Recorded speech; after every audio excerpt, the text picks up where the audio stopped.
سوال نمبر 20، باپ کی جائیداد سے جو بیٹے کا حصہ ملتا ہے جبکہ بیٹے کا انتقال ہو چکا، کیا اس کی بیوی اور بچے اور اس کی وراثت میں کیسے آتے ہیں، اور کیا بیوی کو حصہ ملے گا خود کا جائیداد اس کے سسر کی ہو؟ کیونکہ بعض لوگ یہ کہہ رہے ہیں کہ اس کی بیوی کا کوئی حصہ نہیں، کیونکہ جائیداد اس کے باپ سے وراثت میں ملی تھی اور اس میں صرف اس کے اولاد کو حصہ ملے گا۔ اگر یہ کہیں کہ اولاد کو حصہ ملے گا تب بھی غنیمت ہے، مسئلہ ذرا سا مشکل ہے، بہت ہی مسئلہ ہے، پرانے زمانے سے ہے۔ یعنی ایک بیٹا تھا، اس کے 2-4 بچے ہیں اور وہ انتقال کر گیا، باپ زندہ ہے، باپ کی جائیداد ہے،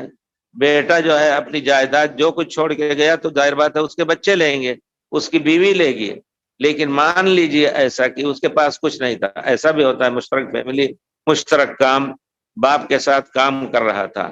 اور جتنی کمائی جاتی تھی باپ کے ہاتھ میں جاتی تھی، مالو کا لے ابھی، گویا باپ ہی اس کے مالک۔ آپ جانیے ہم لوگوں کا بھی یہی طریقہ اب تک قریب تک تھا، اب الگ الگ سب ہوئے ہیں ادھر ادھر، ورنہ کوئی بھی کمائے، کوئی کچھ بھی نہیں کما رہا، چھوٹا بھائی اس کا بھی برابر حصہ ہے، سب ڈالتے تھے اپنی کمائی ایک جگہ، کھانا بھی ایک جگہ پکتا تھا، سب کچھ۔ تو کہنے کا مطلب اگر اس طرح بیٹے نے کیا ہے، اس کا کچھ کام رہا ہے، تو اب مرنے کے بعد شرعی طور پر پوتوں کو پوتوں کو اس کے چچا کے برابر حصہ نہیں دیا جائے گا، ان کی وراثت ہے ہی نہیں، کیونکہ اصل مسئلہ یہ ہے کہ باپ ان کا ذمہ دار تھا، باپ جو کچھ چھوڑ کے جائے گا وہ اس میں سے پائیں گے۔ لیکن مان لیجئے کہ باپ غریب تھا بیچارہ، وہ نہیں کچھ چھوڑا، پھر کیا کریں گے؟ یہاں مسئلہ آتا ہے، پرانے تفاسیر وغیرہ میں علماء کی رائے دیکھیں آپ تو حدیث آیت کریمہ ہے، وَإِذَا حَضَرَ الْقِسْمَةَ أُولُو الْقُرْبَىٰ لَا كُتِبَ عَلَيْكُمْ يَا أَيُّهَا الَّذِينَ آمَنُوا كُتِبَ عَلَيْكُمْ، میں نے تھوڑا سا لکھا تھا کہیں، وَإِذَا حَضَرَ الْقِسْمَةَ أُولُو الْقُرْبَىٰ وَالْيَتَامَىٰ وَالْمَسَاكِينَ فَارْزُقُوهُم مِّنْهُ وَقُولُوا لَهُمْ قَوْلًا كَرِيمًا۔ اسی طرح اللہ تعالیٰ فرماتے ہیں کتب علیکم اذا حضر احدکم الموت، تم میں سے کسی کو موت کی نشانیاں معلوم ہو گئی تو اس وقت وصیت کر دو والدین کے لیے، اپنے اقارب کے لیے، حقا المتقین، یہ واجب ہے، تقوی کا تقاضا ہے، متقین کے اوپر واجب ہے۔ تو اس کی بنا پر بعض لوگوں نے کہا ہے کہ اگر باپ کے پاس جائیداد ہے، بیٹا مر گیا، پوتے ان کے پاس کچھ نہیں ہے، تو باپ کے اوپر اپنے پوتوں کے لیے وصیت کرنا ضروری ہے۔ کچھ لوگوں نے یہ کہا ہے، لیکن اکثر لوگ کہتے ہیں کہ بیٹوں کا کوئی حصہ نہیں ہے، یعنی پوتوں کا کوئی حصہ نہیں، اور یہی چلتا ہے۔ لیکن صحیح مسئلہ یہ ہے کہ کچھ علماء نے پرانے زمانے سے کہا ہے کہ نہیں، باپ کو کچھ اس حصہ تو نہیں دے گا برابر ان کے چچاؤں کی طرح، لیکن تہائی کا حق ہے باپ کو کہ وہ بیٹوں کے نام وصیت،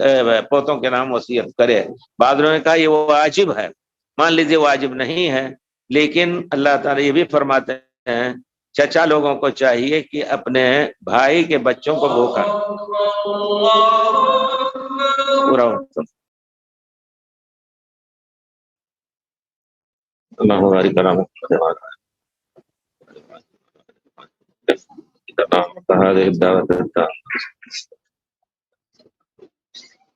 تو یہاں اللہ تعالیٰ نے کہا ہے کہ تمہارے اوپر وصیت فرض کر دی گئی ہے، تو بہت سے علماء نے کہا ہے کہ دادا کو چاہیے کہ بچوں کے لیے تہائی میں سے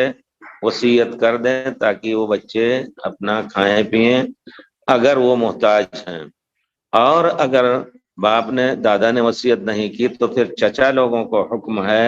وَإِذَا حَضَرَ، یہ بھی آیت ہے کلام پاک میں، وَإِذَا حَضَرَ الْقِسْمَةَ أُولُو الْقُرْبَىٰ وَالْيَتَامَىٰ وَالْمَسَاكِينَ فَارْزُقُوهُم مِّنْهُ وَقُولُوا لَهُمْ قَوْلًا مَّعْرُوفًا۔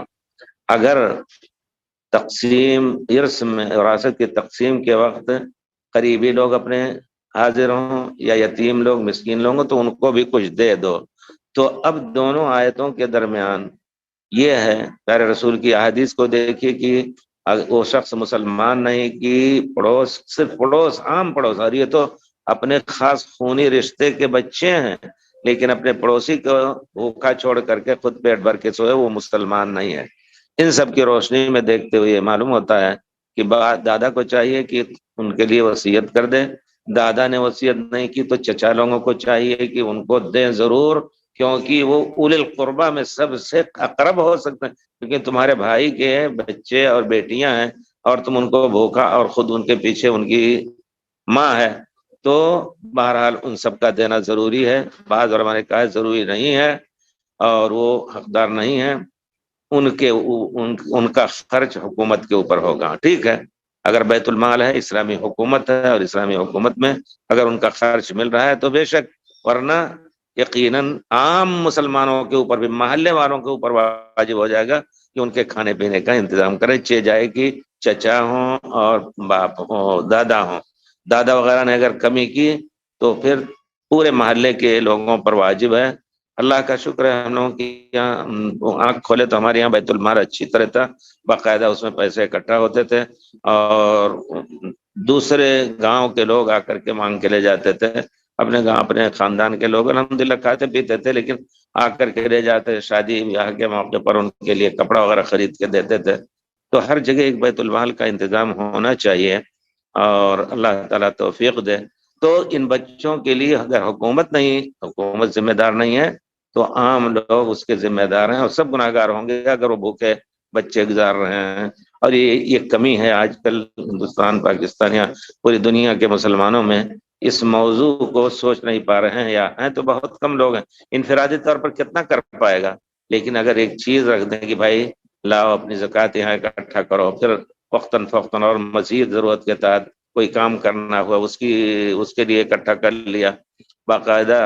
یہ کام ہونا چاہیے ہر محلے میں، تاکہ اس قسم کے بچے بیچارے